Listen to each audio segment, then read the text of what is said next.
Welcome to Cardinals Cover 2 with Craig Grialou and Mike Jurecki. Cardinals Cover 2 is brought to you by Arizona Cardinals Podcasts. Visit azcardinals.com/podcasts. From the Dignity Health Arizona Cardinals Training Center, here's Craig Grialou and Mike Jurecki. Well, as we always say, there is no such thing as an offseason in the NFL. The draft, yes, in April. Free agency coming up next week. The official start of the league year on Wednesday, 1 p.m. But, yes, the NFL does not sleep, MJ, and we're here to cover it on Cards Cover 2. Yeah, and you know what happens once the season's over for the 20 teams that don't make the playoffs, you're on to the offseason. And then obviously you got to give those teams credit that made the postseason, including the two in the Super Bowl, because now you have less time. But listen, a lot of these discussions have taken place, and you kind of want to wait, but you have to get under the cap by Wednesday at 1 o'clock because they changed the clocks over the weekend, so it'll be 3 hours from New York. So unfortunately, sometimes you make calls to make trades, and at some point a team will say, we're just going to wait in the weeds, and this guy's going to get released, and that's what happens. So these discussions have taken place, and you got to figure out the guy that we're going after, is he better than what we have? And teams are trying to get better. That's the bottom line. It is a busy Friday, and with that, let's take off here and tell you what's ahead on the show. We'll continue the debate, Kyler Murray versus Josh Rosen. ESPN's Field Yates and NFL Network Steve Wyche will join us. Who wants to be number one? The Cardinals the candidates for the top overall pick state their case. With free agency beginning next week, we examine the Cardinals' needs at defensive line and tight end. And, of course, your questions via social media using the hashtag CardsCover2. Hashtag CardsCover2 with the number 2 to get involved in the show here this afternoon. But we begin with the news of the day, and we have official plus unofficial news. The official, the Cardinals today making 5 roster moves. First, safety Antoine Bethea and quarterback Mike Glennon have been released. The Cardinals have re-signed running back DJ Foster to a 1-year contract and have extended tender offers to the following 3 exclusive rights free agents, a couple of tight ends in Darrell Daniels and Ricky Seals-Jones, and offensive lineman Jeremy Vunovich, who last year actually got a couple of starts along the offensive line, one of those guys that can play across the board on the O-line. But a lot to digest here, MJ, but let's first go with who is no longer with the Cardinals, much like earlier in the week when linebacker Josh Bynes was released. The Cardinals letting go veteran safety Antoine Bethea and saying so long to quarterback Mike Glennon. All of a sudden, the Cardinals might be looking more at the safety position, not for a starter. They've got their starters, and then, of course, a backup quarterback, because right now the only other one on the roster is Charles Knopf. Yeah, Antoine Bethea, what a professional. You know, on and off the field, obviously, he was the Walter Payton Man Award for the Arizona Cardinals last year. Did a lot in the community when it came to the holidays, visiting the hospitals and going there and serving meals on Thanksgiving, and then Christmas, having the Christmas holiday, taking a family out and buying their gifts for them. Just a quality guy. He's won a Super Bowl. He played in with Indianapolis, and then he goes to San Francisco, and they thought he was a cap casualty there, but not only going to miss him on the field, they're going to miss him in the locker room. He was one of the good guys, always available when we went inside the locker room. But it's a business, and usually when you give a guy that age a 3-year contract, you're probably not going to see the third year. And I don't know if he was approached to take a pay cut. This allows him to get a chance to play. I know he's going to play somewhere, and we know how deep that safety list is at that position. And then as for Mike Glennon, listen, the Cardinals have liked him for the last few years, whether it was Bruce Arians and maybe Steve Keim because of the NC State connection. Listen, Glennon did a good job last year. Now, obviously, he got some reps in the preseason when Bradford wasn't getting a lot of reps. But listen, you can say that, Josh Rosen maybe didn't make progress, but when Glennon was in the game, they actually reached the end zone, I want to say a few times. So I think he'll get picked up. They save a couple million there. But you got to think on paper, whether Rosen's the quarterback or not, they probably want more of a mobile quarterback that can fit the scheme of Cliff Kingsbury. There's guys out there, Tyrod Taylor. I mean, I'm sure he wants to be a starter, but you could find one of those guys. Maybe there's some backup quarterbacks like Brett Hundley or Deshaun Kaiser that maybe fits that role. And I'm just spitballing here. So I would think they want to go after somebody that's a little bit more mobile than a stationary quarterback in Mike Glennon. And the big thing with the backup quarterback, you also want to make sure you've got someone who is okay with being that number 2 quarterback. Everyone wants to play, everyone wants to start, but it does take a certain mentality to be a pro in that locker room when you're not on the field and you're watching the starting quarterback and you're sitting there kind of being that mentor or at least that second guy to help, that second set of eyes. A lot of guys don't like that. Yeah, but if you got to know the down and distance here. If you draft Kyler Murray or you go with Josh Rosen, you're talking about a top 10 quarterback, if not first overall. You have to know your role. And listen, who's made a career out of that? Chase Daniel, Drew Stanton, where they made over $25 million. So listen, you can. I like competition, but you have to know your role. You're there to help the starting quarterback, not hurt him. Good to hear the news about DJ Foster. He was a restricted free agent. The Cardinals re-signing him to a 1-year contract. Again, someone that we highlighted earlier on the show as far as the offseason because we didn't see him this season. But he was someone that we know can run the football, catch the football, and then is good on special teams. So because of his injury, you don't know sometimes. But the Cardinals, much like with A.Q. Shipley, doing right by DJ Foster, bringing him back for next season officially, and now we'll just have to wait and see how healthy he is once the team begins off-season workouts. Yeah, I mean, great guy. I mean, just goes about his role. He knows he's not the fixture or the bell cow, and he's learned from David Johnson and Chase Edmonds, and, we'll see if they have a fullback on the roster. I think he can succeed in Cliff Kingsbury's offense. Now, he's also going to have to play on special teams. Maybe he's one of your up guys. He's going to have to play on some of the return units, and so I think they'll, bring 6 to camp, maybe 4 make the roster, and you still got to look at David Johnson, Chase Edmonds, TJ Logan. I think they're going to try to find a role for him based on his speed, get him out in space. But I do think Foster's going to have an opportunity to make this team. Now, we'll see what happens when they go into the season. Also back, as we talked about it, a couple of tight ends, and Darrell Daniels, Ricky Seals-Jones, and offensive lineman Jeremy Vunovich. But the tight end position, and specifically talking about Ricky Seals-Jones, we've heard Cliff Kingsbury talk about the tight end position when they signed Charles Clay, and even at the Combine in Indianapolis, he was asked about the tight end position, and he said, yeah, it's going to play, quote, a pivotal role in this offense, and Seals-Jones is someone who has that wide receiver build, but was moved to a tight end position. The team was expecting more from him last season, but he's been given another opportunity here with a new staff. And now we'll see what this offense can do for him and his productivity because he is going to be needed along with Clay. And if Jermaine Gresham is still around, you have guys at that tight end position that if Kingsbury wants to utilize, he's got a handful of them right now. No, and if you're watching us on azcardinals.com or YouTube, you're seeing the throws that Josh Rosen can make. And Ricky Seals-Jones, I mean, they were right on the money, right between the 8 and 6. Now, again, he's had some drops. I think he's got to get stronger in the upper body. He's got to get his hands stronger. He was my breakout player. Listen, again, we've gone back to, and we don't know, we're kind of connecting dots when it comes to Kingsbury's offense, but everything is within 2 to 5 seconds of getting rid of the ball. Quick throws. I think it's an easy throw for a quarterback to throw over the middle, especially when guys are 6'6" and 6'5", like Charles Clay and Ricky Seals-Jones. And yards after catch, you'd love to get a small linebacker on him. And these throws that Rosen's making here, that's the upside of Josh Rosen. So, and again, I think it's because he got a chance to throw to him in the offseason. It carried over to the regular season. Seals-Jones did have set career highs with 34 catches, 343 receiving yards, 15 games, 5 stars. But I think those numbers, and for a lot of the playmakers, those numbers were expected to be a lot higher, but because of the offensive struggles, they just weren't. But now you have a couple of tight ends now for this Cardinals offense to see what they can do. Again, we're all interested, we're all waiting, we're all trying to predict what it might look like, but now you've got some tight ends that you can play with. I would say right now, if I had to rank the top 3 tight ends, now Gresham obviously is a guy that, tore his Achilles, and curious to see what happens with him. He does have a high cap number, but if I had to guess, I would say Charles Clay 1, Ricky Seals-Jones 2. They do have an unrestricted free agent in John Phillips. He's strictly a blocker. So if you want to go with mass protection, slide protection, maybe you bring in an extra blocker. So Phillips is an unrestricted free agent. So if I had to guess, they would like to retain him.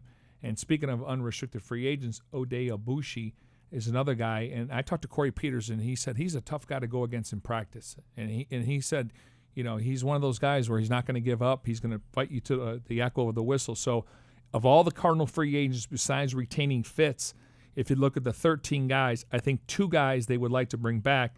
And Phillips, blocking tight end, can play on teams.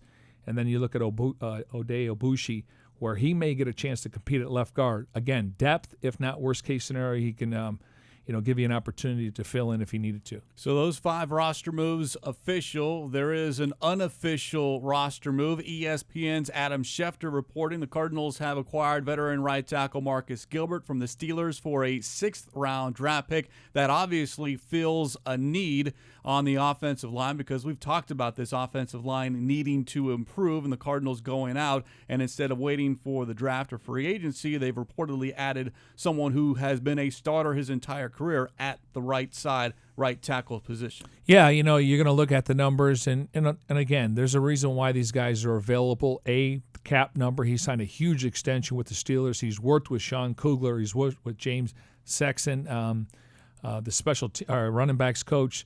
So from that standpoint, the familiarity, and he's missed 12 games and he's played 12 games in the last couple of years. He served a 4-game suspension, but for the most part, he's been a steady Eddie at the right side. And this is what you get in the free agent market. Last year they went out and got Andre Smith and Justin Pugh, and both of those guys were on the shelf prior to that. So you just got to hope they can stay healthy. But I like the fact that Sean Kugler has some familiarity with him, and obviously they feel like he can help this team to protect the quarterback and get the running game going. Just turned 31 and has been his entire career 8 years with the Pittsburgh Steelers. Actually went on Twitter and thanked the Steelers and the entire organization and the Steeler fans, and then added, "It's been an amazing 8 years, and I'm truly blessed and extremely motivated for what the future holds.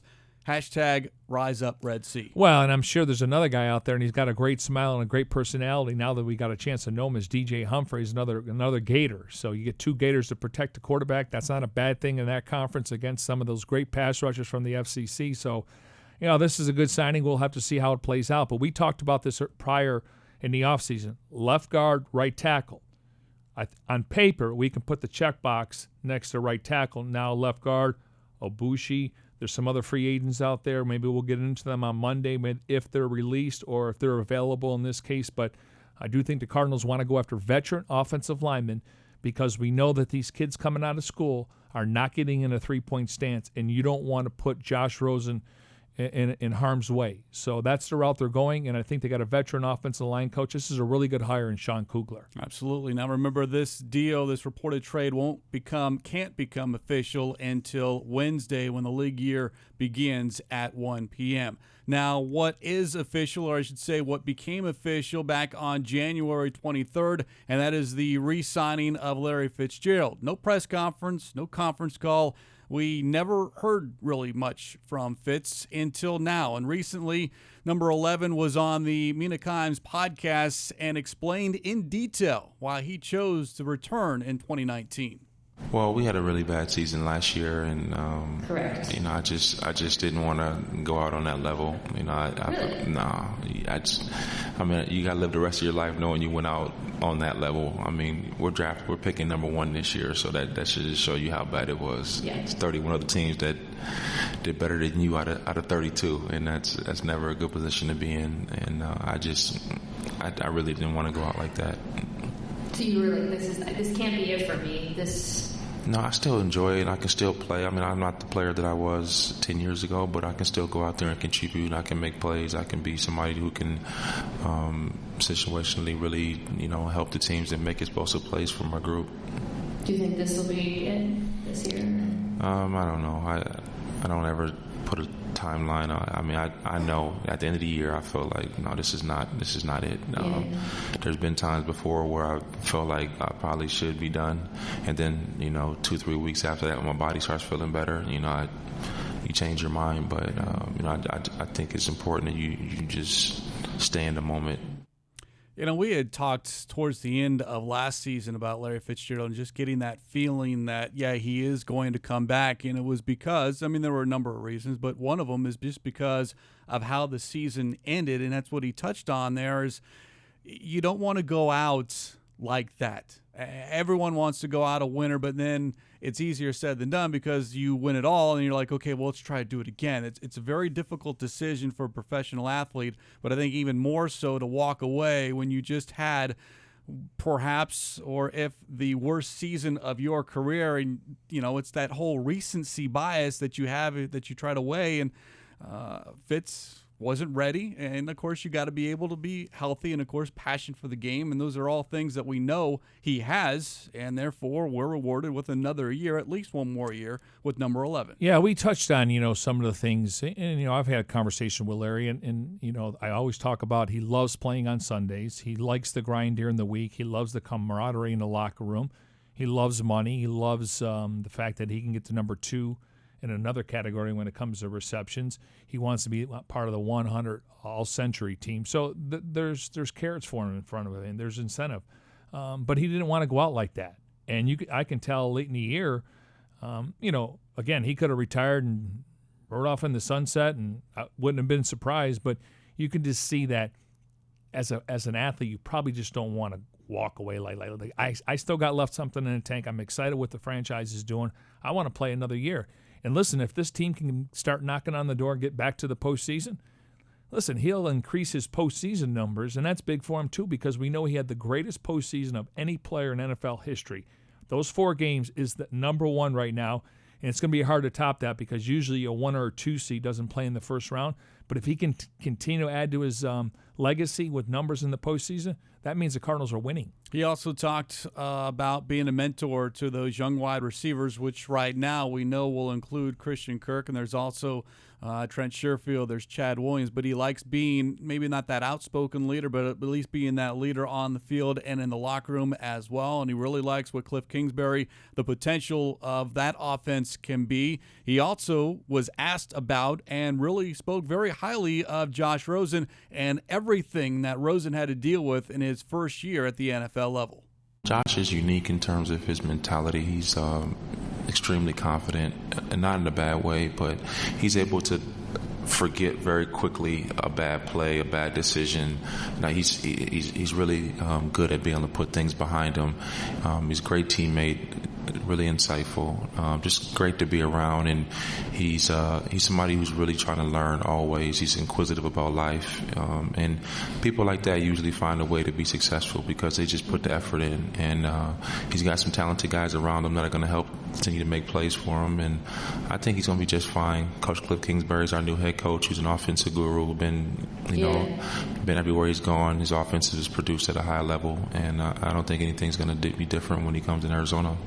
With Josh, what's something you think we'll see in terms of taking a next step next year? How are we going to see him next year? Yeah, I think it was difficult to really evaluate him because out of the 10 offensive linemen we started the season with, only 9 of them have actually finished in the season. So if you're a quarterback and you can't stay on your feet, it's very difficult to make a throw, let alone to be able to evaluate you. We got to get guys healthy and be able to protect them, and we got to make some plays around them. Broadcasting here on a Friday. We can call it a football Friday, considering all the news that is happening around the Cardinals and around the NFL, as we do so here from the Dignity Health Arizona Cardinals Training Center. And, of course, we're doing so in our Bose QC35s. Go to Bose.com for more information. Does Bose sell, microphones, or because it sounds like they were in a closet? There's a big conference room. Or two tin cans. Conference hall. Yeah. That's what a podcast is. It's a good get. Yeah. It's a good get for Mina Kimes. Of course. It was about a 20, 25-minute interview, sit-down interview. I'll say this. That's the best I've heard somebody describe Josh Rosen. Very concise, to the point. That's who he is. That was a good profile of Josh Rosen. Certainly doesn't sound like a player that's expecting Rosen not to be his teammate. Well, again, it's out of his hands. But true. That was so concise. That's who he is. That was in a nutshell. That's Josh Rosen, and Larry would know. Absolutely. Of course, the question now is what happens next, and it's all being chronicled here this offseason on Cardinals Flight Plan. The newest episode, episode 3, drops on Thursday. Here's a quick preview. This is the most critical part of the process, in my opinion, is the combine, because it's our first access to these players. Having the first pick in every round, guys, obviously it's going to really kind of put a premium on our team. I think I'm the best player in this draft. There's a checks and balances system put in place. We'll make sure at the end of the day when it's Cardinal grade put on them, it's the right one. Is it all just smoke, or is there actually something to it? There's a 1,000 different ways you can go with this, and we're still 50 days away. What should and what will the Cardinals do? The two hardest things to read are the heart and the mind. You have to find out, does he love it? I'm big on body language. I'm seeing how guys are responding to all the external pressure. The guys that relish this moment, you can tell. They know it, and they show it. Let's just cut to the chase here. Is it a possibility? I mean, everything's a possibility right now. This is the interview room where we get to know the players as people. I'm meeting with Arizona tonight. The scout will track down the player, bring him to the door, and I'll bring the player in.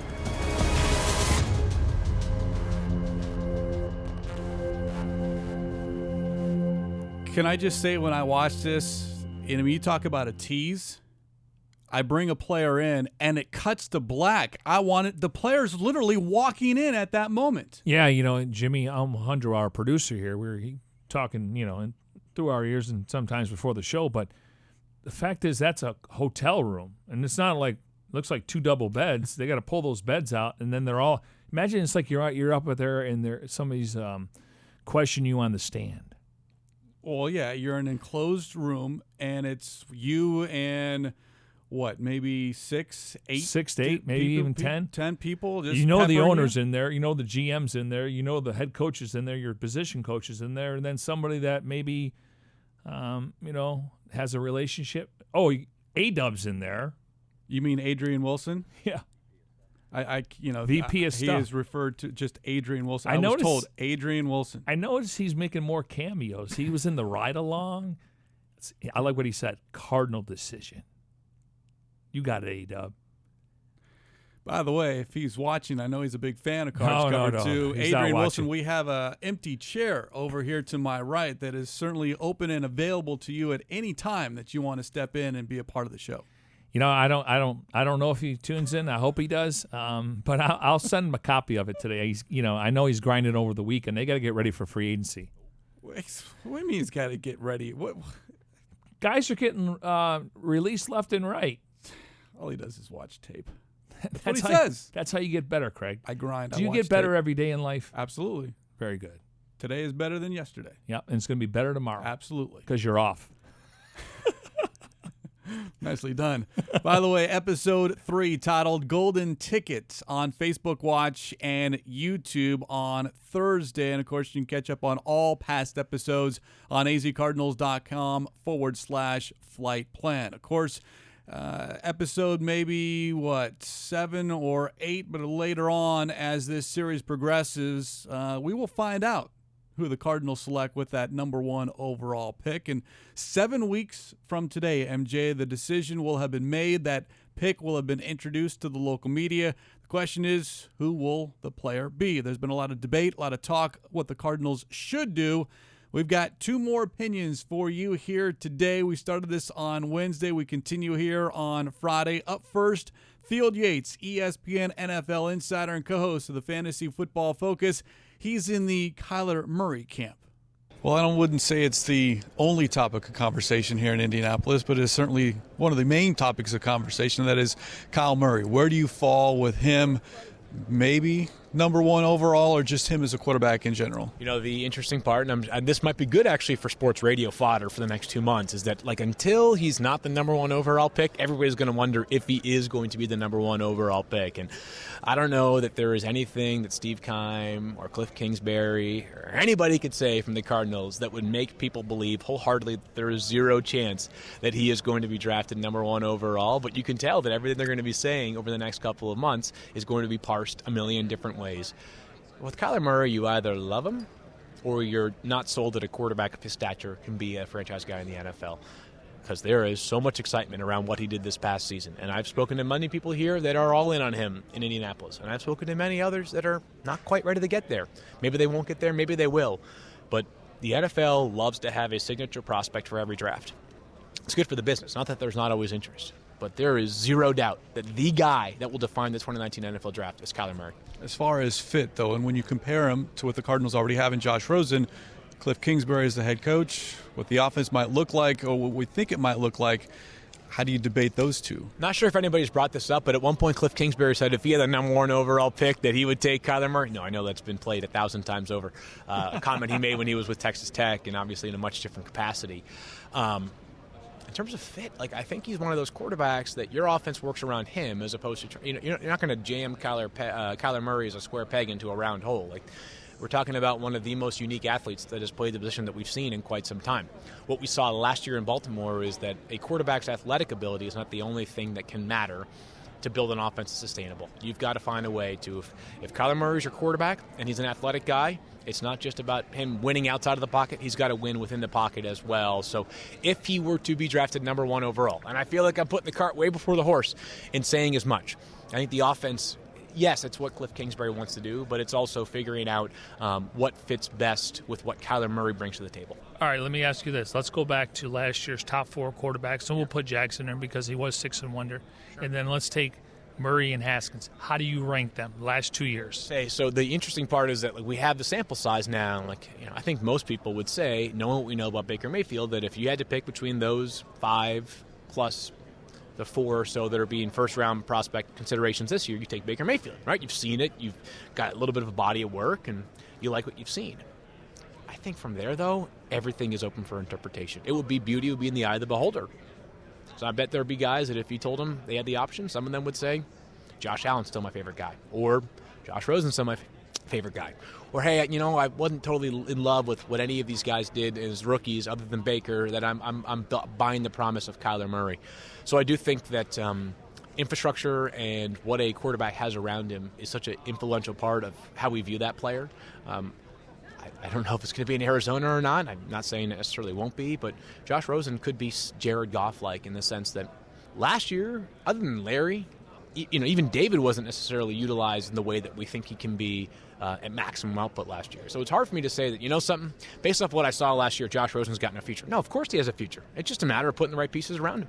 Okay, away from the quarterback discussion, Nick Bosa, Josh Allen, Quinnen Williams, where do you fall on those 3 guys if it is the number 1 overall pick and the Cardinals are selecting, but they're not selecting a quarterback? Yeah, I think if Nick Bosa checks out medically, which all the expectations are that he will, obviously he had plenty of time to get back from that core injury that I think cost him all but about 6 quarters this past season. Ohio State had a great year even without him, which speaks to the talent they have there. But to me, he's the guy. It's such a unique league in this sense, and that you need athletic ability to win. But what I think takes a pass rusher from good to great, or great to one of the best, is that it's all good that you can win with speed off the edge or quickness, but at some point you're going to run into a buzzsaw of an offensive tackle, and they're going to engage you, or they're going to double team you, they're going to chip you. How do you win when all of a sudden you're playing from behind? What I mean by that is you got to have counter moves, and Nick Bosa, a pretty advanced skill set. Maybe that's because he comes from a family that includes a brother who was the number 3 overall pick a couple of years back. His dad was a first-round pick of the Dolphins however many years back. There is a ton of advanced knowledge that appears from Nick Bosa that, and this is not an indictment of other players, but is not typical of a player that stage of his career. Appreciate it, guys. Thank you. Field Yates does a great job for ESPN and kind of was, I wouldn't say walk the fence, but you could tell that he is very interested in what Murray might be able to do with the Cardinals under Cliff Kingsbury, but certainly understands what is taking place now and will continue, and that is that debates on what to do, because you do have, if you go one direction, well then okay, you can go defense, but if you go the other direction now, of course, you've got a ton of holes and then another decision to make as far as what you do with Josh Rosen. Now, we didn't play this part because we do talk X's and O's, like we go hardcore, great content, give you the truth. We're not speculating. But we did ask him about David Johnson in fantasy football. And I picked David last year 2nd overall. Clearly it wasn't his fault. Obviously he had some mental errors. But he still thinks when we talk about Le'Veon Bell, and we'll see where he ends up, maybe the Jets, you throw in Todd Gurley. He's got a little tendonitis on the knee. They're going to work him in so he's healthy maybe in December and January. I would put Zeke in there. There's probably a few other running backs. But he said he still considers David Johnson a top 5 running back. Now, overall in the league, and then, yes, in fantasy. And David, if you talk to David, he feels like he's been forgotten. Well, it's easy because you didn't see David Johnson, or at least the David Johnson we all anticipated in 2018. And he still put up decent numbers. He almost finished with 1,000 rushing yards. Yeah, and close to 1,400 all-purpose. I want to get to 15 to 18, 16 to 20 touchdowns. I think it's possible. I'm not setting the bar too high. But anyway, so when it comes to fantasy, just based on the offense, and he's going to be the bell cow. And listen, you brought it up early, and I want to bang on it and talk about it because Cliff Kingsbury, 55% throwing, 45% running, averaged 140 yards on the ground. Now, score is going to dictate what they do. You're never going to have 50-50, but he's going to be a big part of this offense. Absolutely. Or as a running back and as a wide receiver. Now, the other side of this debate is Steve Wyche, NFL Network reporter, analyst, host. He has certainly made it very, very clear where he stands, and that is you go with Nick Bosa. That means sticking with Josh Rosen. Before we get to the quarterback discussion, the depth in this year's draft along the defensive line, is it Nick Bosa head and shoulders above everyone else? Probably depending on what you want, but yeah, I mean, everything you hear is like Nick Bosa is the guy. I mean, he can play either side of the end. He's physical. He's good against the run. He's got a variety of moves.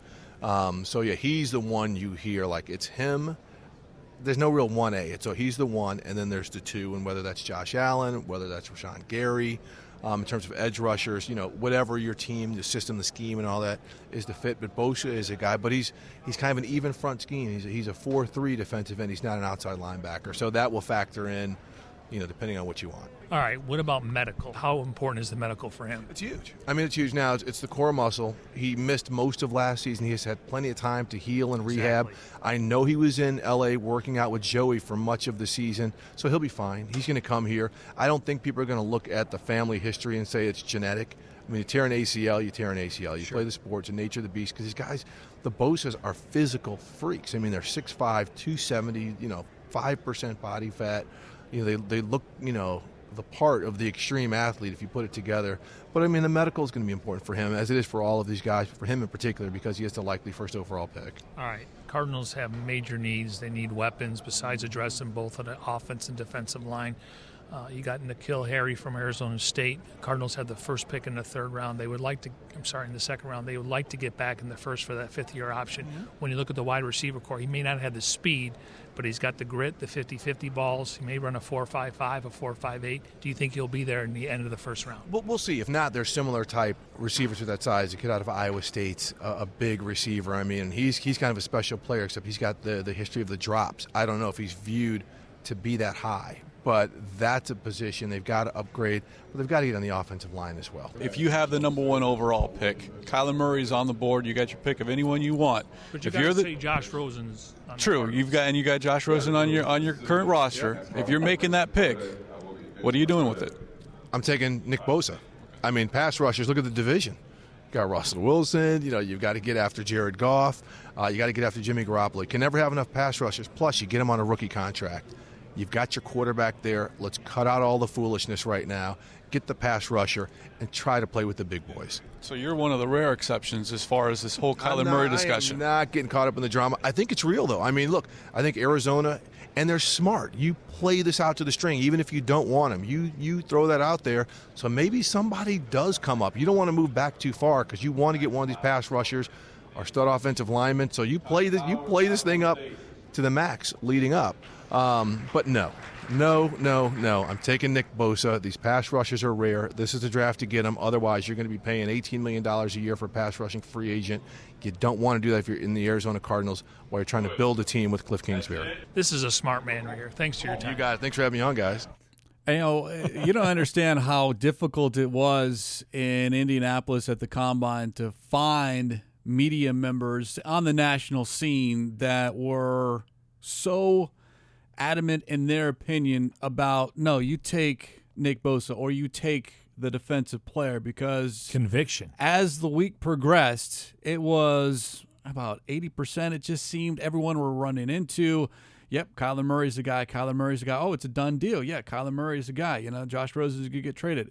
And I'm like, okay, there can't be 100% all in favor of this. And we did hear, and you just heard from Wyche, and we earlier in the week heard from Pete Prisco, but there are very, very few nationally in that camp as far as, no, you take Nick Bosa because you have your quarterback of the future, and you can never have enough edge rushers, and you pair Bosa with Chandler Jones, and who knows after that. All right, let's go back a little. Let's peel the curtains back. So, 2 weeks before, we were excited to go to the Combine. We knew the Cardinals would be, the top story because they did have the first overall pick. And we were thinking, man, if you can get Nick Bosa or Quinnen Williams, that would be a difference maker. And then you get weapons for Josh on the outside. Or even trade down to trade down, more picks, not too more far. time. Yes. Raiders would be the ideal choice because they have multiple picks in the first round.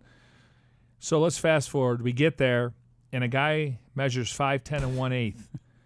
And the next thing you know, he's being up for the first pick in the draft, and the whole Kingsbury offense, and what Kingsbury said, and every coach does that before they play their opponent. They put on the syrup and they pour on the sugar. And when we left there, it was like, okay, Bosa is now I wouldn't say an afterthought because I still think the Cardinals haven't made a decision. I think there's 3 guys in play. Could be wrong. I mean, Josh Allen should be in the conversation, and if they wanted a corner, I would give Greedy Williams, even though he's thin and he doesn't like to tackle, but he's got the skill set, played at LSU. So, but it's fascinating that here we are, 1 week removed from the Combine. We were still there last Friday, and this conversation's not going away. And I could see Josh Rosen being the quarterback, and I can see Kyler Murray or Nick Bosa or Quinnen Williams on the roster. That's how fascinating this is. And you know what? I don't think we're going to know until the Cardinals are on the clock. Yep, until the commissioner steps up and announces who What it does is. he say? Cardinals are on the clock. Does he come back to the podium and says, we have a trade? I'd be in favor of that. As long as you drop down to number 4. And then Or you he's get going Josh to say Allen. the Cardinals are on the clock and we have the Cardinals' first overall pick. It's not going to be that quick. They're going 10 minutes. Yeah, they'll take all 10 now, minutes. if they trade, usually they reset it, but at that point you get the pick in. Yeah. If he starts off with outside linebacker, Ohio State, Joey Bosa. Yeah, but my guess is they'll announce it as defensive end because that's what he was at Ohio State. What if he says quarterback, Oklahoma, Kyler Murphy? What if he says Alabama, D tackle, Quinnen Williams? I'd be in favor of any defensive player. We're having fun with I've it. made that very, very clear. The question is, which defensive player? But there are 4 players in play: Nick Bosa, Kyler Murray, Quinnen Williams, Josh Allen. So you got 3 defensive players, 1 quarterback, all at the Combine. Those 4 were asked in some form or fashion what it would mean to them if they heard their name called first in the 2019 NFL Draft. It's a dream come true. Arizona's at number 1 right now. Coach Bill Davis from Ohio State is the linebacker coach over there, who's obviously at Ohio State with me. So, that would just mean so much to me to be thought of as the best player in the draft. Obviously, I'm a competitor. I love the game. To be the number 1 pick would be, that's a kid's dream come true. So I know being the number 1 draft pick, you can go to NFL. If you don't work, you're going to be on the sideline. So, and I want to play. Like, I had a great year last year, and I want to keep that going and show the world, like, it just wasn't a burst-out year. Like, I'm a really good football player, and I can really play this game. I think I'm the best player in this draft. But if a team doesn't see that, I believe that. I feel like every other guy here should believe that, but I believe that. And if a team doesn't believe that, then I'll see them during the season. Money, money, money, money, money, money. For those listening to the podcast in order, Nick Bosa, Kyler Murray, Quinnen Williams, and Josh Allen, the latter of which, confidence not lacking, but I like that. I want someone who feels good about their own talent, yet at the same time know they haven't arrived. Well, for Bosa, it'd be bragging rights, right? I mean, his father and his brother. His father was drafted in the first round. His brother was drafted 3rd overall, Joey, and now he can top those guys. Absolutely. So and of course, that would be something that'd be said at the kitchen table. Exactly. Absolutely. For years. Absolutely. But, the first overall pick's going to get about $35 million guaranteed because you're not going to cut him in the first 4 years, and then $21 million guaranteed in signing bonus. Money, money, money. You like that song? Are you going to sing it for us next week? No. No? Oh, speaking of free agency, exactly. Man. Yeah. For next week. We'll have that emoji, the one with the money Mike coming out of the Jurecki mouth. on the mic singing next Wednesday when the league year opens. No, hopefully we're announcing who's coming to the Cardinals. And you can sing. No. Okay. I'll just give you the details. We continue here on What, this you think Friday. This is karaoke? Yeah. I need that ball bouncing because I don't know all the Words? lyrics to the song. Words, lyrics. Yeah, so I need like the bouncing ball. Well, you need to practice over the weekend. I got other things to do. Okay. We continue here from the Dignity Health Arizona Cardinals Training Center, broadcasting in our Bose QC35s. Go to Bose.com for more information. And, of course, Mike Jurecki singing, you might need those Bose QC35s just to – I could go one direction or another. I won't bury you. So you can hear them a lot clearer. Thank you. How about that? Yes. Can we take these home for the weekend? It's not my call. No, I don't think so. All right. You bring up next week free agency, and it almost seems like an afterthought considering all this draft talk, but the legal tampering will begin on Monday. The free agency officially starts as far as signings and all that on Wednesday at 1 o'clock, and we know Steve Keim will be aggressive. He's said that countless of times, and there are several position groups the Cardinals will target. They actually need to target. We've discussed some already here this week: wide receiver, linebacker, offensive line. 2 more position groups we'll highlight here on this show: defensive line and tight end. For more on D-line, here are Lisa Matthews and Kyle Odegaard.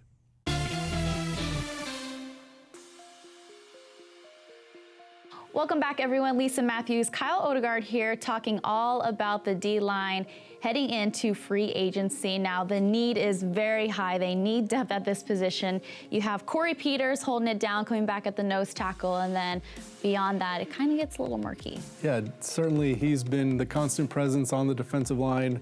Very good player, a little bit under the radar, but he'll be back. Robert Kimdichie is a guy who you would love to be a starter, but he's had inconsistency, and then he tore his ACL, so you don't know at one point he's going to be ready in the season. And we've seen guys coming off of ACLs, they don't perform to their previous standard because it takes a little bit to get back. So those 2 guys you have on the roster, but Kimdichie is a question mark. And then Rodney Gunter, who played really well last year as a free agent, and so is Olsen Pierre. So like you said, I think depth is important.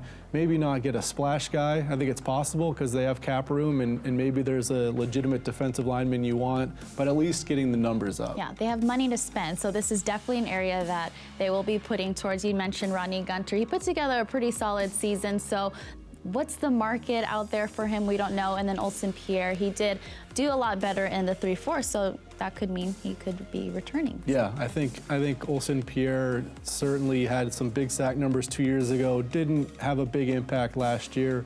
Rodney Gunter, I think he's going to have a nice market. He had a career year at the right time. He's a good age, so question marks about if Rodney Gunter will be back, if they can afford him.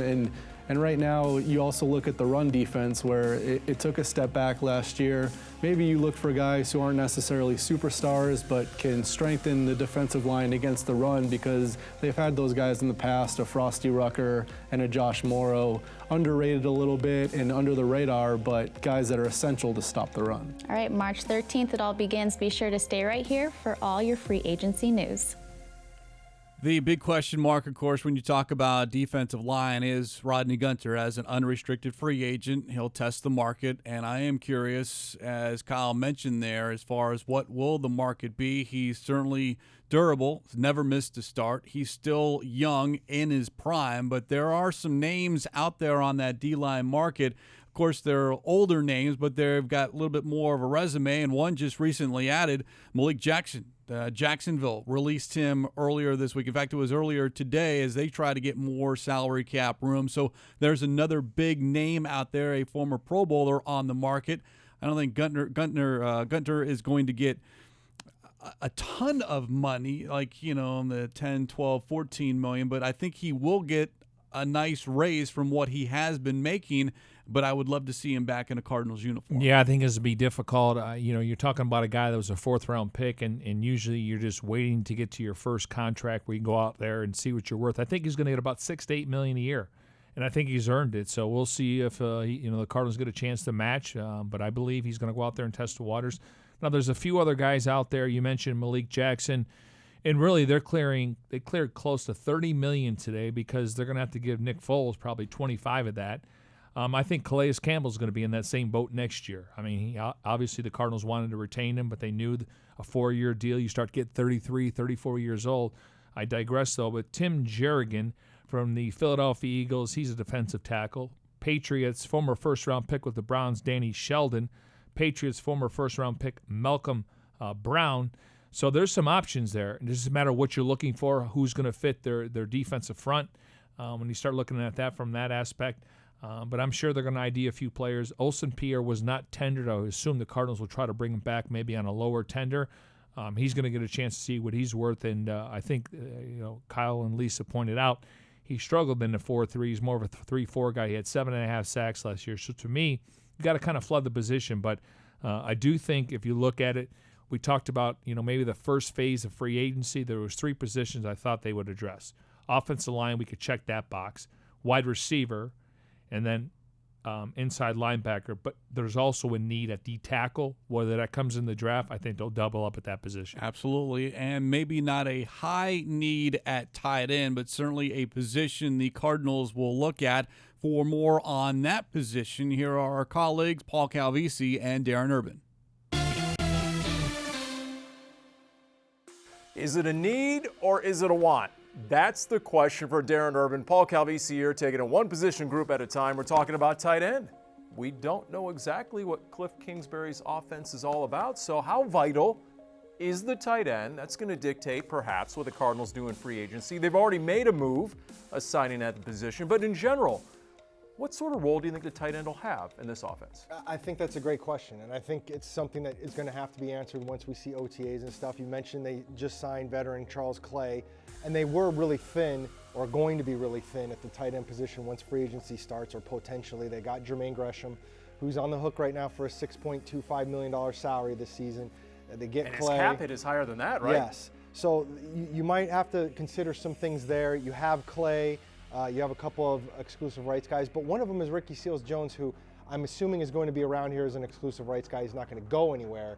And the way he plays football, the way he plays tight end would seem to fit what Cliff Kingsbury would want to do at that position. And that seems to be the MO on Charles Clay. Talking to one of his former teammates, he moves real well. He's a former H-back in college. He's not going to be someone that pancakes you off the ball, but he's going to get in there. He's going to stick his face mask in. He's going to fight. And I think he's going to give Cliff Kingsbury some options, and he's going to be a pretty versatile, athletic guy at tight end. I believe that's what the Cardinals are looking for at the position. Ricky Seals-Jones would seem to be that guy. I would agree. I mean, again, you've got Clay, you've got some pieces to work with here now, so all of a sudden free agency itself, besides Clay, becomes a little less of a thing, especially when you look at the tight ends in the draft. It's a really good class this year, so maybe that's less of a thing. And look, in the past, the Cardinals have made moves. I mean, whether it was Jermaine Gresham himself, think about it. John Carlson, Jake Ballard, Darren Fells, Todd Heap even. So we'll see what happens this year in free agency. And as they mentioned, Ricky Seals-Jones, Darrell Daniels, both exclusive rights free agents. They have been tendered. They'll be on the roster this coming season. Charles Clay has been signed, and of course, with Jermaine Gresham and a large cap hit, it's over $8 million. Question mark for him on what happens with him. And of course, coming off an Achilles injury last season, his production not nearly what he wanted or expected, but perhaps he could come back and be that guy in that locker room and improve that, because we know how well, and he prefers the blocking aspect of it. He'd much rather block as opposed to being able that playmaker down the field, but he still has shown skills in that area. I don't think it's a high need in free agency, but because of how deep it is in the draft, or even maybe that second or third wave of free agents, if you want to add to it, if Gresham is not part of this team, then you look draft and then free agency, not next week, but maybe weeks down the line or even over into the summer. There's one thing this year we're going to have to pay attention to, and that is, how many wide receivers do they keep? Did they keep 7? Normally you keep 6. One doesn't dress on game day. Tight ends, do they go 4 versus 3? So it's going to be interesting numbers-wise, but I got to think they're going to keep 7 wide receivers, and maybe 1 or 2 is not dressing on game day. You got to think Farrell Cooper is going to be part of the return game, and then where's Chad Williams? I want to see something on Chad Williams, and then Sherfield and Tollison, and depending on what they do in the draft. John Phillips, one of the free agents. We talked about the roles we think is going to happen earlier in the show, so if you want to go back to that. John Phillips is a free agent, 1 of 13. He's a blocking tight end. So, again, if they want to bring a 6-man protection, they want to use him in the blocking game to help David Johnson. I don't think we're going to see a fullback. Could be wrong. They haven't ruled it out. Derek Coleman is a free agent. But Phillips is the guy you want to retain. Not a household name, but a guy that can stick his nose in a fan and block for you. Let me ask you this, because on Seals Jones, I wonder if they have him in two position groups, tight end / wide receiver, because we've seen him split out as a wide receiver, and that's what his natural position is, and he was moved to tight end just because of the mismatch. But it wouldn't put it this way, it wouldn't surprise me to see him sometimes, depending on down distance, time of game, matchup, as a wide receiver, being that extra playmaker on the outside. It's difficult to learn all three of those True. positions, X, Y, and Z. I'm curious to see, Christian Kirk's a slot guy, but they can put him on the outside. Larry's a slot guy. They could put him on the outside if they happen to draft N'Keal Harry. He's kind of a slot, big slot wide receiver. So, yeah, I don't – it's difficult, and he's got to learn one position, I think, first. That's true. Because you want him to play a lot faster. We talked about him gaining weight, get those hands stronger so people can't bat the ball down. He can come down with some big catches. We showed you some footage earlier of those great throws by Rosen to him. So I like that connection. But for the most part, I think they're going to have defined roles. I think Charles Clay will be the guy that plays the 65 snaps a game. Phillips will get about 30. And then Ricky Seals jumps somewhere between 40 and 50. But the key for him is picking up the new system, getting stronger in the weight room, taking football maybe a little bit more serious, and then getting an opportunity to catch some of those balls on mismatches. Time here on this Friday now to hear what the Bird Gang is sounding off on as we go to your questions via social media using the hashtag CardsCover2. Hashtag CardsCover2 using the number 2 to get involved in the show here on this Friday. We'll begin with Twitter. User wants to know if the Cardinals acquired a lower-tier veteran wide receiver in free agency. Could it foreshadow their intent on a wide receiver being taken early in the draft, late first, early second? No, I don't think there's any parallel there. Again, they like a couple of receivers. They're not thrilled with the entire wide receiver core in free agency. They're looking at 4 guys that all have kind of speed. And so we'll have to wait and see. But I do think they'll double up at that position, free agency and the draft. And they still have Chad Williams and Tolliver and Cooper, and you throw in Sherfield. So they're not ready to throw dirt on those guys. So they're going to be in competition. And again, if they keep 7 wide receivers, who's going to be the odd man out or 2? If you look at a veteran wide receiver, and I saw this name linked, it was more an opinion, but Danny Amendola is available as a veteran wide receiver, but I think there'll be a number of teams interested in him, especially if he's looking to make another playoff run. Yeah, it wouldn't surprise me. He goes back to New England. I think they got to upgrade over Chris Hogan. They didn't have a deep threat this year, considering what's going on with Josh Gordon. It wouldn't surprise me if Adam Gase, now the head coach of the New York Jets, brings him in because he knows his system. Back to your questions. User on Twitter wants to know about the offensive line free agency class. Who are the Cardinals likely to target? Do you think they can get decent help? Well, they checked that box today. Nothing can become official. According to reports, Adam Schefter, the Cardinals made a deal with the Pittsburgh Steelers, give up a late pick. Actually, it's a compensatory pick. It's not the Bucs pick. It's the compensatory pick, so they lose number 207. And, yeah, he's going to make $4.8 million. Another guy you may hear about is Andy Levitre. He's an offensive guard from the Atlanta Falcons. His situation, another cap casualty. He's a guy that can play both guard spots. However, he's coming off tearing his pec over the last 2 years, so he tore his left pec and his right pec. But he's a guy, he's a plug-and-play guy, and we focused on it. Offensive left guard. Whether they want to move Pugh around or not, there's an availability at one of the guard spots. So they checked one box today with Gilbert, and hopefully they can check another box next week. Well, and you've talked about, as far as unrestricted free agents on the offensive line with the Cardinals, Ode Abushi. And then, of course, let's not forget they tendered exclusive rights free agent Jeremy Vunovich, so he is going to be on the roster next season. Ode Abushi, man, I mentioned earlier, I don't mean to be redundant, but Corey Peters said he was a force to be reckoned with going against him in practice. He was really impressed with him. He's a free agent. I would think they retain him. Worst case scenario, he's your swing guy. He can play both guard spots.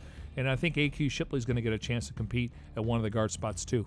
We end the Bird Gang sound off with a question on Instagram, and this is, again, a name that has been brought up several times with regards to the Cardinals and a number of teams because of his availability. But what is the price tag to bring in a guy like C.J. Mosley? Probably $14.5 million a year. Now, if they would have tagged him, it's $15 million. Ozzie Newsome's done a good job drafting guys in the first round. Great value pick they got for him.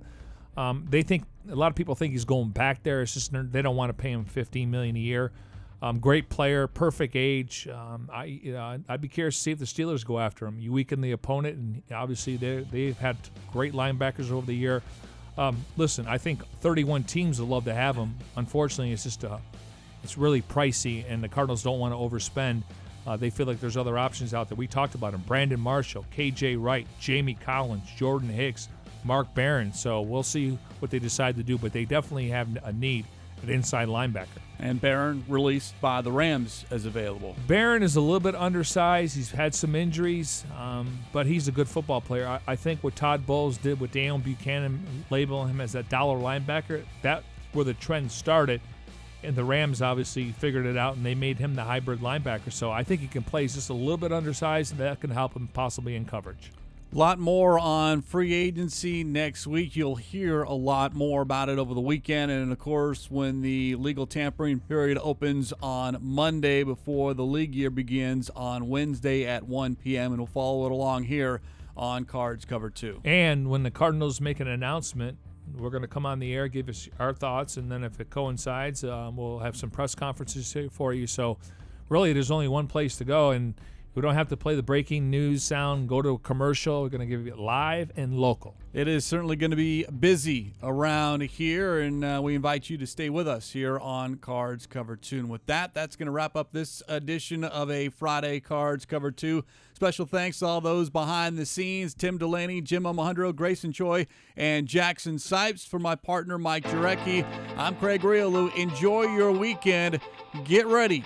Prepare for free agency and all that awaits coming up on Monday and Wednesday. It's going to be busy. It's going to be hectic, but we'll have it all for you right here on Cards Cover 2. Enjoy your weekend.